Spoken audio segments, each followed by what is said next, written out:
if your spirit guides aren't communicating with you, this is why and what you need to do to fix it. The first thing is, you may not be communicating with your spirit guides using your dominant psychic sense. And if you're not doing that, then you're not going to be receiving their messages back through your dominant psychic sense. And so you have to figure out which one that is first before you can communicate with your spirit guides, or any spirit for that matter. Because if you are, let's say, a visual person and you're dominant through your psychic sense of seeing, you have no business trying to listen to what the spirit guide's message is. You may get a vision from them, and that may be the first thing that happens. So if you're trying to listen for them and you're not paying attention to the vision, you're going to miss it, okay? And so that's the number one thing that I see that holds people back is preventing them from communicating with the spirit world, is they're not working with their dominant sense, okay? When you're coming into this, and as you develop, as you begin to work with your psychic senses, you're going to activate all of your other ones. So if you're dominant visual, the sound, or I'm sorry, if you're dominant visual through your psychic sense of seeing, the vision is going to bring a sound, and that sound is going to bring a feeling. That feeling is going to bring an emotion. That emotion is going to bring a smell. You see how just leading with that dominant sense is going to activate everything else naturally. You don't have to do anything. You don't have to focus. You don't have to do all of these different exercises. One for my clairvoyance, one for my clairsentience, one for my clair this, clair that. No, you just have to work with what's coming through the most dominant. And for most people, it's the knowing, right? It's the gut feeling. All right, how many of you out there get this gut feeling and you just know what you know without knowing how you know it? Whether it's your intuition or whether it's this communication of a spirit, right? When I first started connecting with my spirit guides, I won't say when I first. When I first was trying to learn how to connect with my spirit guides, one of the ways that it would happen for me is through a download, right? I would just get this stuff and I would just know that it just would come to me. And I would just know that this wasn't my thought. This wasn't anything else. This was something that I received. How many of you out there are getting those now and not paying attention to that? How many of you are in the car driving and boom, you get this great idea, but you don't do anything with it? That could be exactly what you've been asking your spirit guides for. And it filtered its way through your ego into your conscious mind through your senses. Okay? So welcome to the live, everybody. Thank you for joining me here today. I'm so excited to get back on a live and start working with you guys again. So if you have any questions, if there's anything that you want to talk about, just feel free to ask your questions in the comments. I'll be going through, I'll be looking at the questions and comments here. So welcome everybody in. We got quite a few people in here today.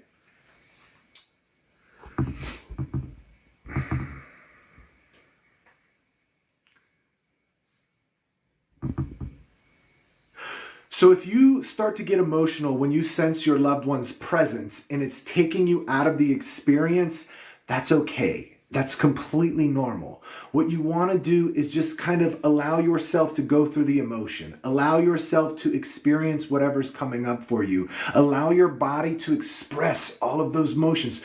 Don't hold it back. Don't worry about getting so upset you're going to lose the connection and not be able to connect with them. That's not true. They're going to be right there with you through your own emotional experience. Even if it feels like you've lost the sense of their presence, they are there with you. The active thinking of your loved one brings their energy closer to you, and we are not thinking of our loved one any more deeper or more intense than when we're experiencing that emotion, when we're experiencing the grief, when we're experiencing the crying, right? There's no other time that we're thinking of them more intense. And so they are right there with you. And if you allow your body to express the grief and to get it out and to get over that hump of grief to where you start to settle down a little bit, right? We don't ever heal from that grief. We don't ever get to this place where we're fully okay with somebody's passing, but we can get to a much better feeling place. And if we can allow ourselves to get over that initial hump of grief, once we start to settle back down, we'll feel their presence again. We'll realize they'll be right there. We'll be reassured by them. They'll be talking to us about our experience. They'll be talking to us about how they feel, about how we feel, and the sadness. And it just makes things so much more bearable. That's the best word that I can give.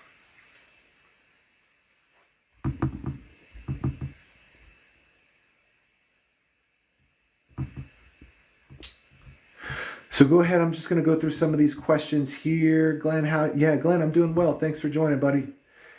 Jaybird, welcome. Victoria, welcome. Kevin, welcome. Thank you. Does your connection to your loved ones strengthen over time once they've passed? Not necessarily does it strengthen, because we are never separated from our loved one. We are omnipresent beings. Our energy exists everywhere, just like our loved one's energy. So there is a part of us that is with them at all times, just like there's a part of them that is with us in our energy somewhere in the cosmos, in this great big old bowl of energy soup we all exist in. Our energies are always somewhere together. And so it's not that we develop this stronger connection, we just get more used to recognizing when it's happening. Okay? And so And I want you guys to think in terms of that as well. It's not that we have to build a connection. It's not that we have to effort this thing. It's just that we have to realize and get our expectations in check with what's really going on. Because I feel that that's something else that the spiritual community, especially when it comes to spirit communication of any kind, just distorts, right? We have to understand that communicating with a spirit sounds like your thoughts. But it's not a thought that you're thinking, it's a thought that you're receiving, and it does feel different, but it doesn't feel different when you first start doing this. It doesn't feel different when you first start doing this because it is subtle. And so once we get used to and once we understand the subtleties of this and the difference between our thoughts and the difference of receiving a thought, that's when we start to get it. That's when we start to pick up and we know without a shadow of a doubt, oh, that was them. That was the spirit world, right? So we need to get that expectation in check. The other expectation is we're not going to see a physical manifestation of a spirit that poofs right in front of you. It's not going to happen in that way. And us expecting it to happen that way causes us to miss so many other experiences with our loved ones, with our spirit guides, or with any of the spirits in higher realms that we want to communicate with. And so what we need to do is just check our expectations. Yes, it is possible for a spirit to physically manifest. Can your uncle, sister, brother, cousin, mother do it? Probably not. Okay? And if they did, everybody in the room would see them. Okay, it's not like there are special eyes that some people have and some people don't, right? I'm going to hold my glasses up and you're either going to see them or not. And as long as you have some sort of vision going on in your eyes, right, you're not blind or anything, you're going to see these glasses, right? There's no time I can go, hey, do you see these glasses? Right? And somebody will be like, yeah, I see those. Right? I'm not holding them up. It's the same thing with the spirit world, okay? If they physically manifest, you're going to see them just like you see these glasses, all right? But the way that spirits will appear to us is their energy. Let me say this the right way. I never said it this way, and I want to do it so clear right now. It's so clear to me. I just want to formulate the words. So the way that we see a spirit is their energy paints an image in our mind's eye. And it's not that we're imagining it. It's not that we're visualizing it. It's not that we're conjuring up that type of their image, okay? It's that we are receiving what they look like through our psychic sense of seeing. That's what it is. We're interpreting energy through our spiritual ability seeing. That's what we're doing. We're just interpreting that energy through a sense. The same way you can't look at a piece of metal and go, that's hot, right? Well, maybe if it was glowing red or something, right? But you can't look at a piece of metal that's not heated to where it's glowing red, right? You guys get my idea here. You can't look at a piece of metal and say, oh, that's hot, until you touch it. And then your sense of touch interprets the warmth or cold of that piece of metal.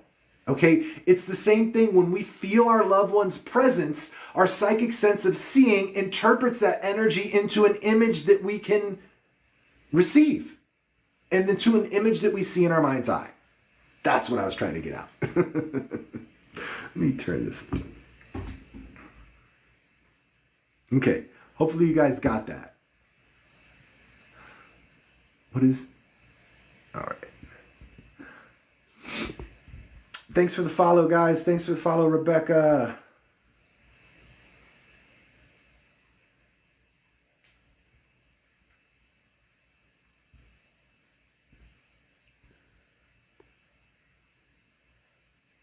So I'm just reading some of the questions. I want to get to some of the ones that are asked over and over, and I will get to everyone's questions, as many as I can on this live. So just go ahead and pop them in there. So if you're having visitation dreams with your loved one, and you want to remember them, here's how you can remember every single visitation dream that you have with your loved one in spirit. When you wake up from that dream, just bullet point it. Just don't try and journal it out. Whenever you wake up, it could be in the middle of the night, just few bullet points, 3-4 bullet points about what the dream consisted of, and then give it a title. Go back to sleep or go about your day, but when you come back and you read that, and you read your bullet points, the whole entire dream will come back to you. All right? Not to mention, spirit visitation dreams are not really dreams at all. These are where you're actually leaving your body and visiting with your loved one in the spirit world when the body is asleep. So this is a true visitation, right? But it's not any kind of a dream. And it's really cool and amazing. And once you understand it from that, you can really deepen your experience when you have these types of dreams. Because what happens is when we begin to dream, our mind will drift off, or when we go to sleep, our mind will drift off. Right? And the conscious mind will go to bed. But then the rest of our senses, our spiritual senses, come online, and we're able to have these deep, vivid experiences because the conscious mind is busy off doing something else or is asleep.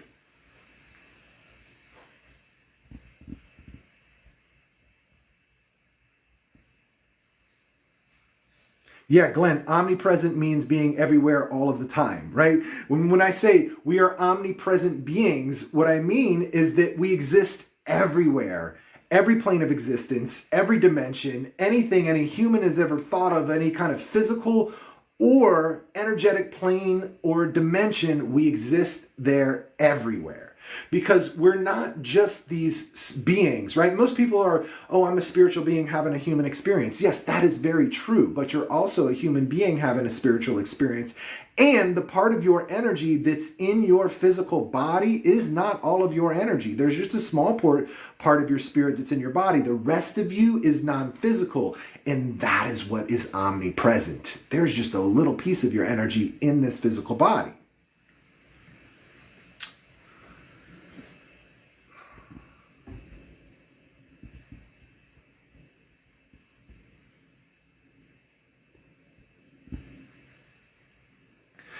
Yes, we can physically feel a sensation like a hug or an embrace from our loved one.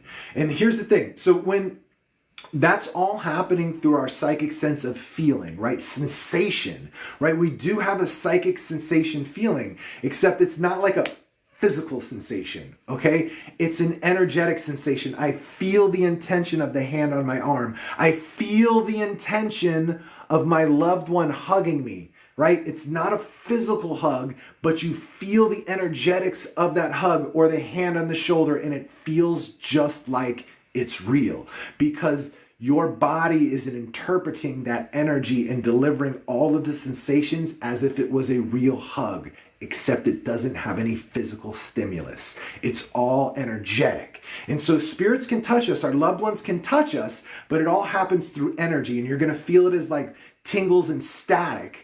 And then your body is going to deliver those physical sensations that you feel.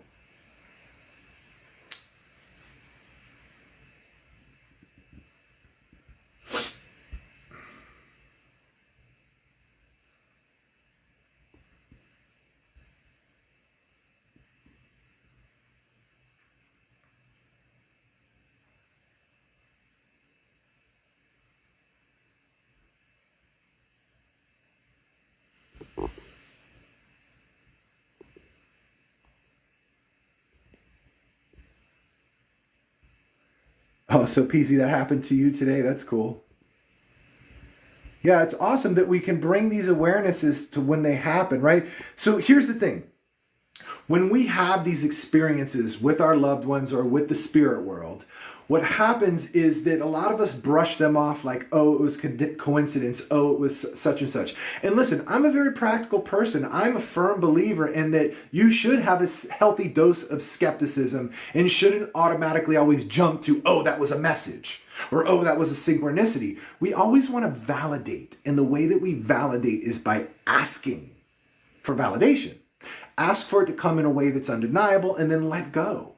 And the way that the validation comes is just like this obvious slap in the face. You couldn't miss it if you tried. If you're thinking like, oh, was that it? Was that what it was? No, it wasn't it. It just comes in a way that's undeniable. And listen, if it doesn't come, then that's your validation that it was not a real experience, that it was a coincidence, that it was everything. But I don't want you to... Whenever you do have a spiritual experience, it's very important that we validate it through those means. But when we can't validate it, it's important that we analyze the experience so we start to get to understand what it feels like when it is not an experience.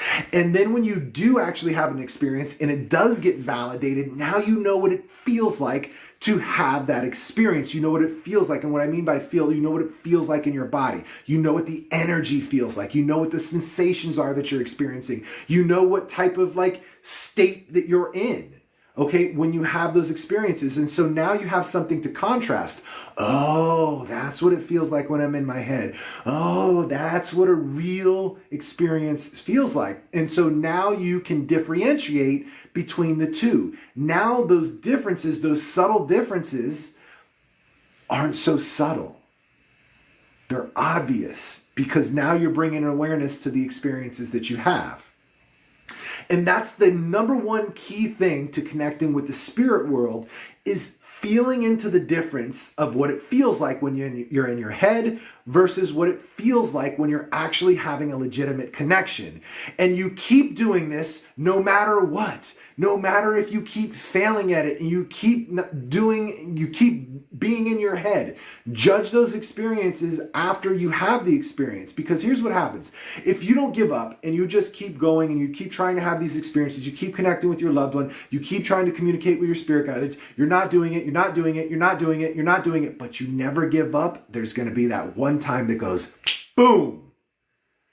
And all of those times of failure didn't matter because you know you just had this most undeniable experience. Nobody can tell you anything. You know for sure that you just connected beyond any shadow of a doubt. You don't need any more evidence because you just had all the evidence that you need through the lucid experience that you just had. Once that happens, now you can compare that to all of those other experiences that were shit. And you can start to see the difference in them. And when you start to see the difference in them, now you can celebrate those wins. Now you can celebrate those legitimate connections because you'll start to notice, oh, all of my experiences aren't always this big, grandiose spiritual experience. Sometimes they're a little bit more subtle. And now I'm picking up on these subtleties. And now I understand that it's happening so much more than I was even paying attention to or realizing. And you celebrate those small wins. You celebrate the subtle experiences that you're having, and those subtle experiences begin to snowball. And you start to notice them and recognize them more often. They start to have more meaning. They start to make more sense. They start to point you in the right direction in life. They start to get you that deeper connection with your loved one. You're able to check in with them anywhere, anytime that you want to. You're able to have these conversations like you were when they were here with you. Okay? But you got to celebrate those small wins to turn it into that.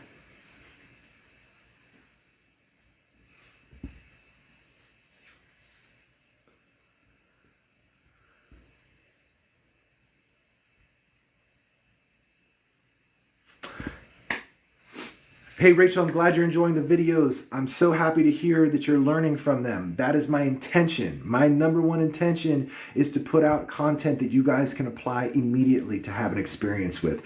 I don't care what you learn from me. I'm not interested in teaching or learning. I want you just to take this shit and start using it and have experiences with it. Peasy, this was your validation. Awesome. There you go. Go forward, my friend.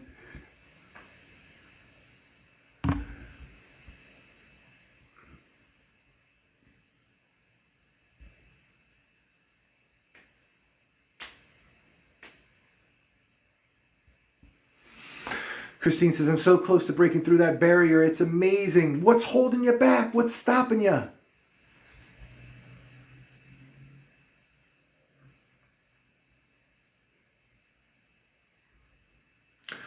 I'm looking for you guys on Facebook too. See, the Facebook, it's hard for me on Facebook. I'm just kind of like, I can just grab a question because I'll be scrolling on Facebook through your questions and then it'll just go poof and skip. So Facebook needs to sort it out. So sorry about you guys on Facebook. Yeah, I am going live on 2 platforms right now. So if you guys hear me talking. And I'm reading most of the comments on TikTok. So if you're on Facebook, you can head over to TikTok. I mean, but I am trying.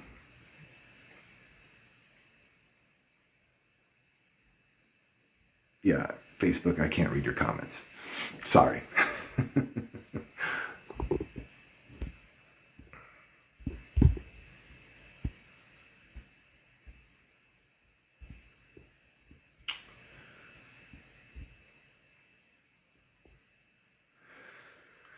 So if you're trying to connect with your spirit guides and it's just not working for you, the thing that you need to do is just sit and feel for the energy. That's all you're going to do. Like most people get caught up like, spirit guide, give me a sign, or spirit guide, answer my question. And then they're waiting for their spirit guide to say something to them. And it might not happen that way. You might not be aware of how they're speaking to you. So if you can first sense their energy, if you can just connect with your spirit guide's energy and sit there without asking anything, just feeling their energy, they're going to have a whole lot to say to you anyway. Okay? And so if you can just sit there feeling your spirit guide's energy, you're going to start to get stuff. Okay? But what happens is most people get caught up in, I need to get this. I need to understand something. I need this answer. And then it doesn't come in the way that you're expecting it. And so you give up. But if you want to connect with your spirit guides and it's difficult and it's not happening for you, just sit and feel their energy and eventually you will start to get a message. Don't expect them to answer your questions. Just sit and feel their energy. The same thing goes for our loved ones. If you can just sit and feel your loved one's energy, you're going to start to really connect with them. Okay? But if you're just asking questions out into the thin air, it's not very helpful. You've got to feel their energy and feel their presence, and you've got to call them forward, right? Because listen, remember I said the act of thinking of any spirit guide, or loved one brings their energy closer to you, and it happens immediately. But just be specific when you're working with your spirit guide. Say, spirit guide that can best help me in my relationship with this specific issue that I'm having right now with my partner. Please step forward. I need some advice. I need to connect with you. And then just sit there and feel. They're going to come immediately, and just sit there and feel. You'll feel their energy. You'll feel their presence. But most people are like, oh, how do I get out of this stupid relationship? How do I get out of this crazy relationship? Or my partner doesn't pay enough attention to me. Are they the right one? And then nothing happens. You're just asking questions to thin air, right? You might get like 30 spirit guides that can come in and answer that question, but all of them are looking at each other like, who should go, right? We have to intend with what we want to connect with, and we want to connect with, in that moment, the spirit guide that can best serve us for the specific issue that we're facing. And if you don't ask that spirit guide to come forward, you're just going to get something random coming through, if anything.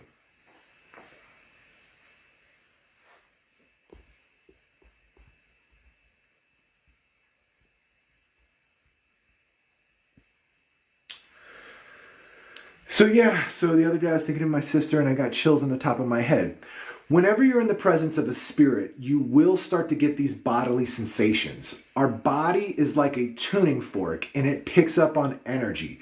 It's constantly vibrating at your energetic status, and you don't really notice that unless you're bringing a conscious awareness to your own energy, which is a huge practice.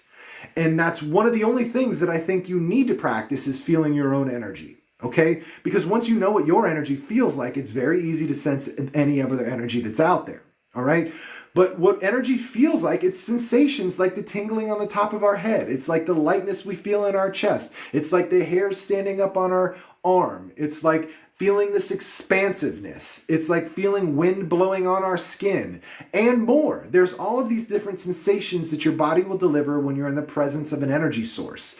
And knowing the difference between those sensations when you're experiencing your energy versus the sensations of any spirit, that's going to help you to create that separation of energy, right? Because a lot of people ask me, well, how do I tell the difference between loved one to loved one? It's the way that they feel. The way that their energy feels. How do I know which spirit guide is here? Because their energies feel different. And so if you are focused on that and you can notice the different sensations that come up for the different spirits, you're going to be able to identify them before you see, hear, or feel them.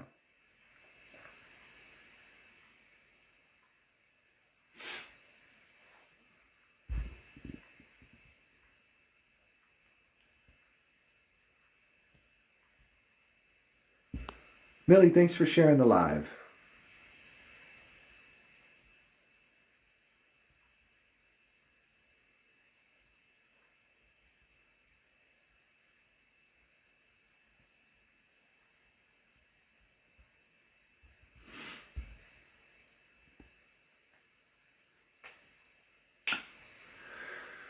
My thoughts on trance mediumship, I just don't see the point. I don't really see the point, like, unless you're like wanting to put on a show for other people and like, let's, you know, and no shade to anyone out there that's in a trance mediumship, but that's essentially what it is, right? You're going into trance to have a spirit speak through you, right? And most trance mediums don't even realize or understand the message that came through. So you're doing it for other people, right? So you're doing to bring forward a message for other people. I don't really see the point of that because I would rather just connect with the spirit and give the message, right? I don't need the spirit to speak through me, right? And not to mention the difference in what I do in trance mediumship. Trance mediumship is this passive mediumship. This is where I'm going to dissociate so hard, I'm going to leave my body. Another spirit that I want is going to come through and speak through my vocal cords. That's essentially what trance mediumship is. With me, spirit communication, what I want you guys to be able to do is walk down the street and bam, start talking to spirits, right? Be in the grocery store and know that your mother's right there telling you her cookie recipe, right? I want you to be driving, right? And something go wrong with the car and you call on your brother, say, hey, can you give me a hand with this today? Right? I want you guys to be grounded to go right into it. I don't want you to have to go find a dark room inside of some box, close your eyes, turn off all the lights, and sit there and ohm for 45 minutes, and now we can communicate with the spirit world. Right? If that's your cup of tea, cool. But that's not what I'm into, and I don't think that's what most people who follow me are into. Most people who follow me, you guys want to have that type of, be able to go right into it, to do this from a grounded perspective.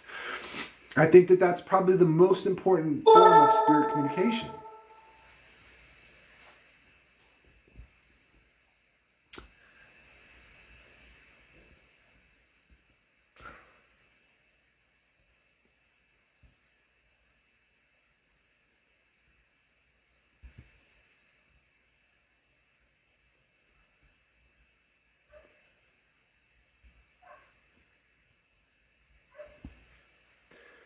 So I don't like calling them spiritual gifts because I don't believe that they are gifts because everybody has them.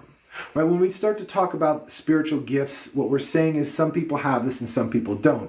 And that's just not true. I've worked with tens of thousands of people. I've done hundreds of retreats. I've had a couple hundred people go through my mentorship program already, right? I've done so much work with people individually, one-on-one and in large groups, and I've never met one person that couldn't do it.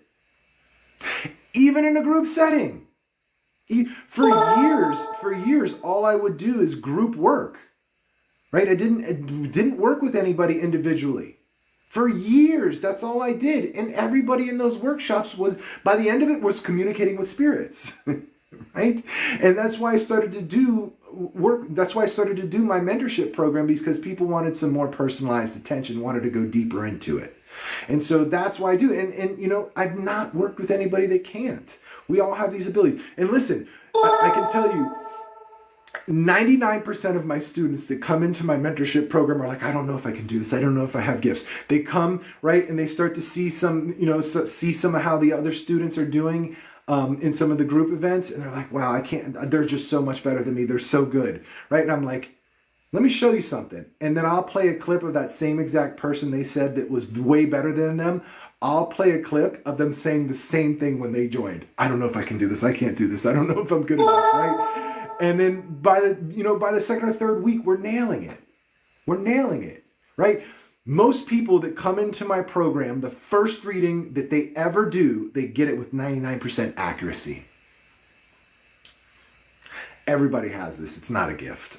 It's not a gift. And it's not easy. It's not hard. It's very easy. It doesn't take a long time to do it. It's not a development. You can go right into it. You just need somebody to show you the easy way. What in the world is beeping? Is that my phone? Are you guys sending me gifts and stuff and I'm just ignoring them? Thank you so much. I love you all. I don't know. I've never heard that crazy sound before. Maybe there's a new sound effect on these lives now. I love you guys. So listen, guys, I do need to roll. I need to get out of here. I got to go pick up the kids. I got to take care of a few things. Thank you so much for this engagement. Thank you for all the questions here. And I got one more thing that I want to say. If you are interested in taking a deep dive into your spiritual abilities, whether you want to connect with the spirit world, whether you want to connect with your spirit guides, whether you want to connect with your loved ones, and you want to do it in a way that's undeniable, right? You want to do this in a way that you're confident every single time you're connecting with the spirit world, then check out my mentorship program. You can set up an interview for it at the link in my bio. Okay, and I think in this live on Facebook or somewhere, you can click on stuff too. But just click around on my social media and you can schedule an interview for my mentorship program. I would love to work with you out there. Anybody that's been on this live asking all these amazing questions, all of you that are watching, I know you're super interested. I like to work with action takers. I like to work with people that are ready to dive into their spiritual abilities. And so if that's you, let's get this going. So anyway, thank you so much. Keep asking questions. Keep going to the comments. Keep watching the videos. You're the inspiration for my content. I love you all, and we will see you soon.